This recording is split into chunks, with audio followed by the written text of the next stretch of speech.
അമ്മയുടെ റേഡിയോ ശരിയാക്കാനായി കടയിൽ പോയ ഇത് വണ്ടിയിൽ നിറയെ സാധനങ്ങളുമായിട്ടാണ് തിരിച്ചു വന്നിരിക്കുന്നത്. ഇതെന്താണെന്ന് അറിയാൻ വേണ്ടി പുറകെ വന്നതാണ് ഞങ്ങൾ. നോക്കുമ്പോൾ ഇതാ വണ്ടി നിറച്ച് സാധനങ്ങളുണ്ട്. ഇത്രയൊക്കെ സാധനങ്ങൾ മേടിക്കാൻ 200 രൂപയെ ചിലവായുള്ളൂ എന്ന് പറഞ്ഞപ്പോൾ ഞങ്ങൾക്ക് അത്ഭുതം തോന്നി. ഗ്രോ ബാഗിനേക്കാൾ ഒരുപാട് ലാഭമാണല്ലോ, ഒരുപാട് സാധനങ്ങൾ നടാമല്ലോ എന്ന് കരുതി.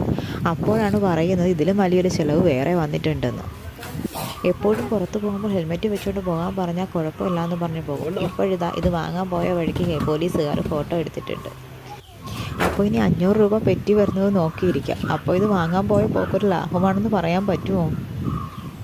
ഒരു ഫ്രിഡ്ജിൻ്റെ ബോഡിയും കുറേ ബോക്സസുമാണ് കിട്ടിയിരിക്കുന്നത്. ഇതിൽ നിറച്ച് പച്ചക്കറികൾ നടാമല്ലോ എന്ന് ആലോചിക്കുമ്പോൾ സന്തോഷം തോന്നുന്നുണ്ടെങ്കിലും പെറ്റിയുടെ കാര്യം ആലോചിക്കുമ്പോൾ ഒരു വിഷമം. വെറുതെ 500 രൂപ കളയേണ്ടി വന്നല്ലോ. അപ്പോൾ ഇത്രയും സാധനങ്ങളാണ് നമുക്കിന്ന് കൊണ്ടുവന്നിരിക്കുന്നത്. അപ്പോൾ ഇനി ഇതിൽ മണ്ണ് നിറച്ച് പച്ചക്കറികൾ നടുന്ന വീഡിയോയുമായി പിന്നീട് വരാൻ. ടാറ്റാ.